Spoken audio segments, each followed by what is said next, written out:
Let's have a look at the problem space. Or rather, we should ask, why should we examine the relationship of culture and technology? What is really the problem or problems that we are addressing? Let's consider a typical day in our life. From the time we awake in the morning until the time we go to sleep, we are more or less in a constant state of movement, of action. We can even say that we are still in movement during sleep because our biophysical processes are still moving. So as we go through our day, we go through our routines and rituals, have breakfast, then go to school or work or the daycare center for the children or the playground. We continue our existence in these domains, doing whatever it is that we usually do. And of course, during the time that we are awake, we do many things in different domains. We meet friends or family for a meal in the restaurant. We go for walks, do sports, have sex, go to a concert, watch a movie, travel from one place to another. And in all these domains of action, especially if we live in cities, we usually find ourselves surrounded by all kinds of things, artifacts. Artifacts such as coffee machines, the shower, toys, telephones, computers. Sometimes it seems that even when we want to be closer to nature, some human-made object is situated within the space that we are in.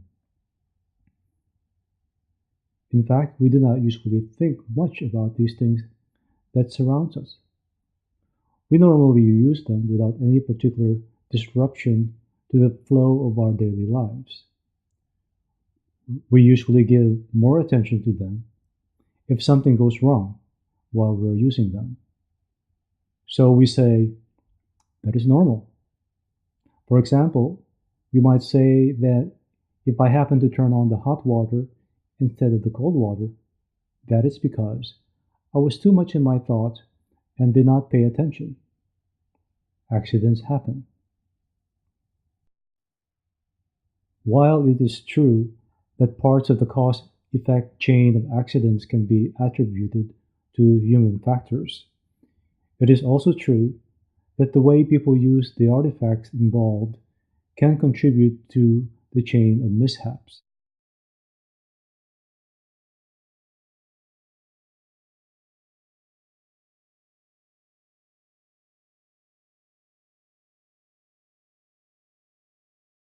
Remember the quotation that I showed earlier about the last words captured on a cockpit voice recorder? I found that quotation in Markku Häkkinen's doctoral dissertation titled Why Alarms Fail. One of the important points that Häkkinen made was this: even expert users can cause a negative chain reaction when using systems. Systems that are designed and engineered by people who had studied the requirements of the expert users. One can say that there is no perfect system design and engineering process. However, there seems to be a growing consensus that cultural factors do affect how people think about and use systems. If things can go wrong when experts use technology, experts that usually get training, imagine the implications when non-experts that get little or no training are involved. It has been said that perhaps the most important point to make about all these mismatches between people and the products they use is that the products were almost certainly designed with good intentions. Designers do not, I am sure, deliberately try to make things confusing, hard to use, unsafe, or uncomfortable. After all, they try to design things that will sell. But their own common sense, intuitions, experiences, training, or using themselves as design models are clearly not enough to enable them to design products that avoid the problems they often cause. Good design means not only designing for normal human use, but also designing against misuse, unintended uses, and abuses. It also means designing for all the sizes, shapes, attitudes, and personalities people have. People are so complex, so difficult to study, and sometimes so perverse in their behavior that designers often do not know how to factor human characteristics into the design process. As a result, they give up trying to do so. Earlier, I mentioned the feeling of disappointment I had when I reviewed the literature about culture and technology design. I thought that after over 20 years, people who developed technologies would have come up with a convergent approach to dealing with the problem.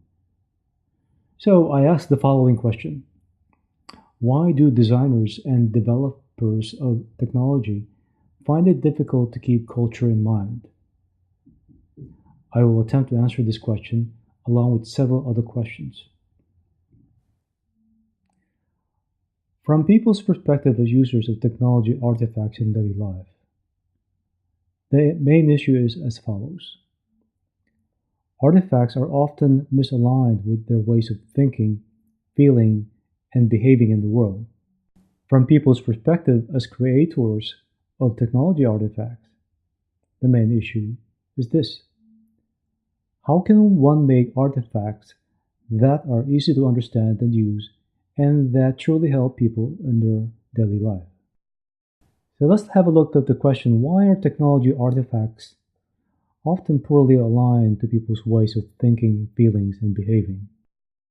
The diversity of cultures and the diversity in people's use of technology around the globe challenges human technology interaction researchers and designers to acquire a better understanding of the socio-cultural preconditions to people's needs for technology in their daily lives. In the past 2 decades, research in human technology interaction have increasingly pointed out that culture-related factors affect the understanding and usage of technology. Researchers have also recognized that assumptions used during the conceptualization of these artifacts are not universally applicable. Yet, unexamined assumptions about concepts that become part of products and services which are distributed globally continue to cause problems for people. Perhaps a more problematic situation for the field in general is the temptation to superficially deal with issues of cultural factors affecting the understanding and usage of technology. It is understandable that in the fast moving and highly competitive information and communication technology industry, time pressure to release new products to global markets create an environment in which system design and engineering teams might be reluctant to go into lengthy studies of cultural factors in order to acquire information on variables that must be considered in the design of products acceptable in multiple cultures. There is a drive for developing so-called global products, a process which often means designers use their intuition and knowledge of their own culture to create artifacts that are assumed to be globally acceptable.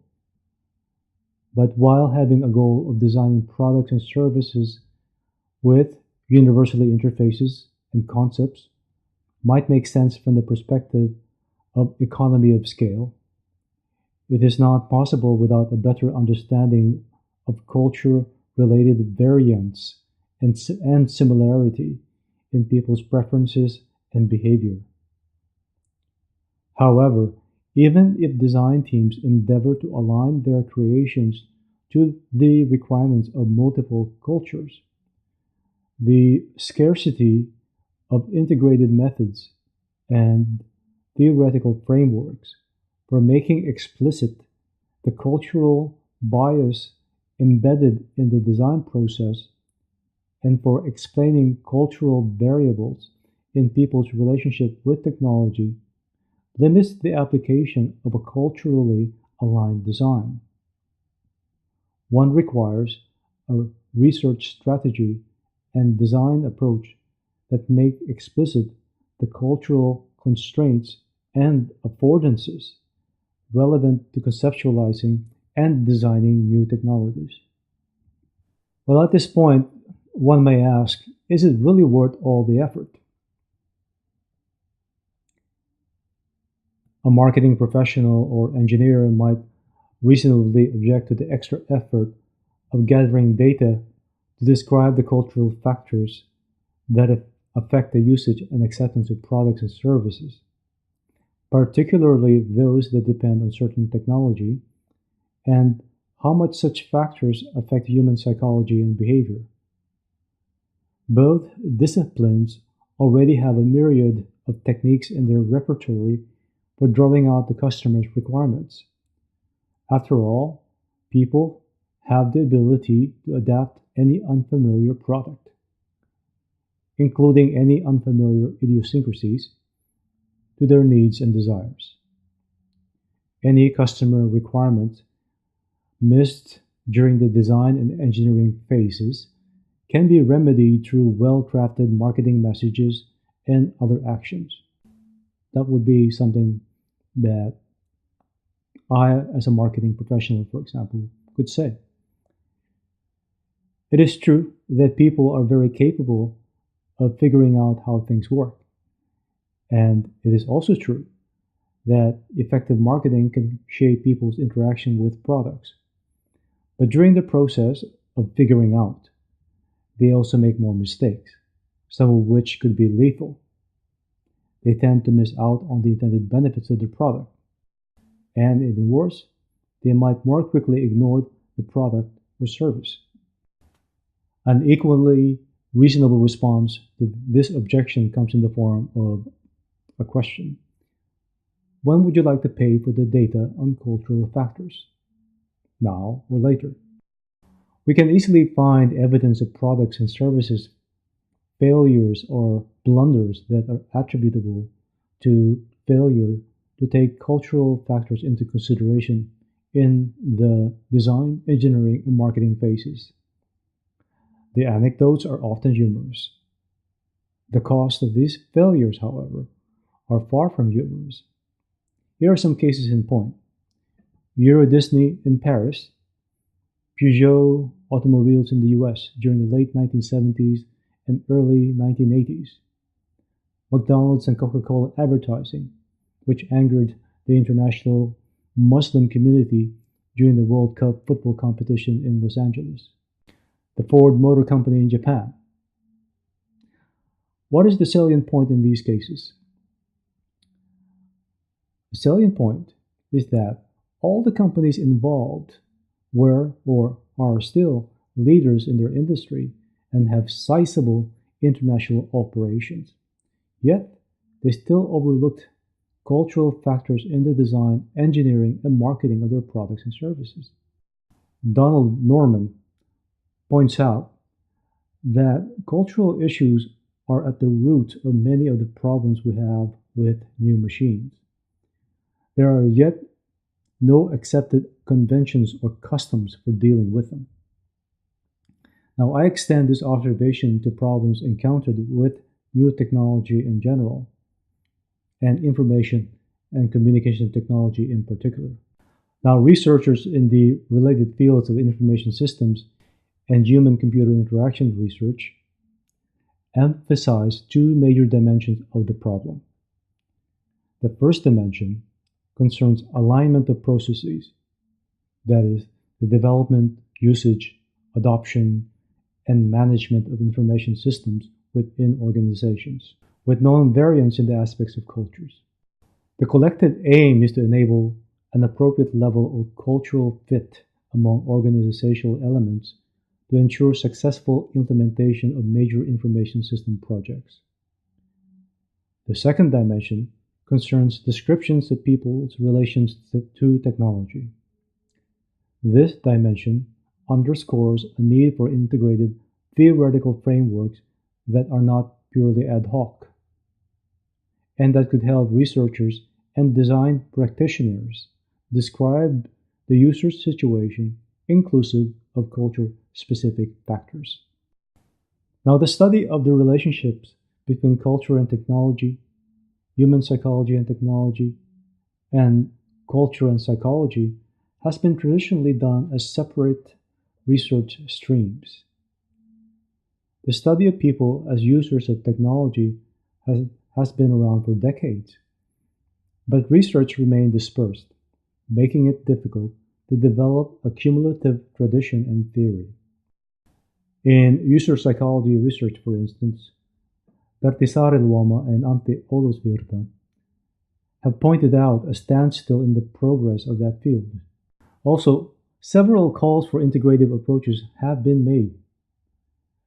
Bonnie Nardi, for example, in attempting to understand the best ways to do major information systems design projects, proposed that, and I quote, laboratory-based usability studies are part of a solution, but they are best preceded in a phased design process by careful field studies to ascertain how technology can fit into users' actual social and material environments, the problems users have that technology can remedy, the applications that will promote creativity and enlightenment, and how we can design humane technology that ensures privacy and dignity. Let me summarize what I have discussed up to this point regarding the problem space. What is the problem?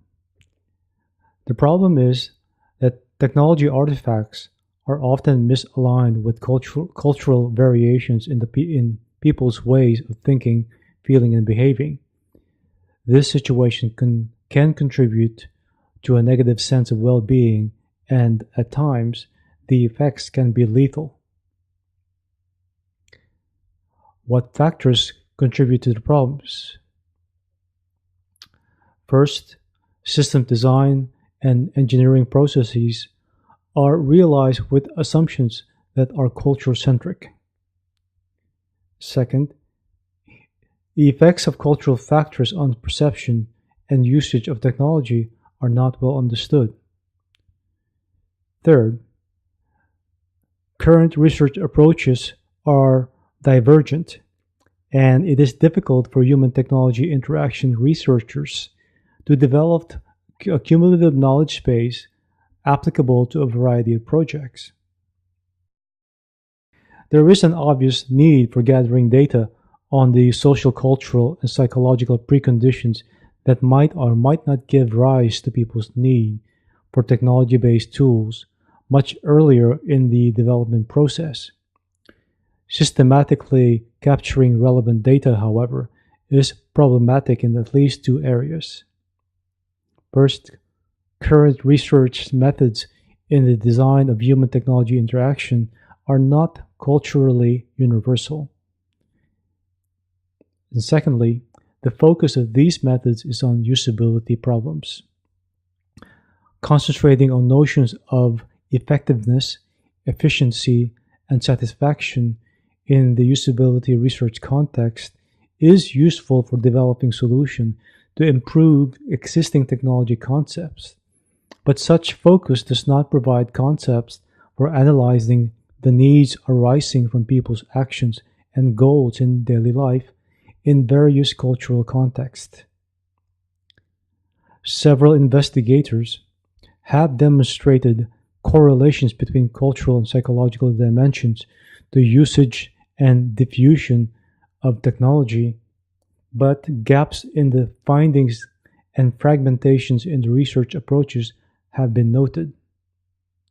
It is difficult for researchers to apply current findings to requirement specifications for design and engineering. Further research must fill the gap in the knowledge about design-relevant attributes affected by culture. This knowledge is particularly important to the development of information systems.